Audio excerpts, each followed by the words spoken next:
আজকে ডিউটির কাজে বামুনগোলা ব্লকের জগদোল্লা অঙ্গনওয়াড়ি কেন্দ্রের সাইডে আসতে গিয়ে দেখি বহু প্রাচীন একটি শিব মন্দির। বহু প্রাচীন। এখানকার লোকের সাথে কথা বলে জানতে পারলাম যে এইটা যে কত পুরনো সেটা কেউ বলতে পারছে না। বহু প্রাচীন একটি শিব মন্দির, আদি। আমার প্রথমে ঢুকতে গিয়ে নজরে পড়ল খুব সুন্দর ভিতরে শিব মন্দির, খুব সুন্দর লাগছে দেখে। চারিপাশটাও দেখাতে পারি, খুব মনোরম পরিবেশ, দারুণ। আর ভিতরে একটু দেখাই, আমি ভিতরে ঢুকে শিব মন্দির আছে, খুব সুন্দর লাগছে দেখে। আর ইটগুলো আমরা মালদা জেলার যেরকম আদিনা বা পান্ডুয়া গৌড় যেরকম দেখি সেরকম সুন্দর কারুকার্য করা, দেখে খুব সুন্দর লাগছে।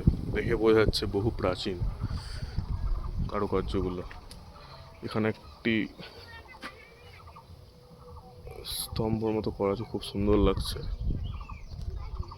ফেটে ফেটে গেছে, বহু প্রাচীন, খুব সুন্দর লাগছে দেখে। সামনে একটি মাঠ আছে। তো বন্ধুরা, আজকের মতো ভিডিওটা এখানে সমাপ্ত করছি। ভালো লাগলে প্লিজ লাইক করে দিও, আর ফলো আর সাবস্ক্রাইব অবশ্যই করো।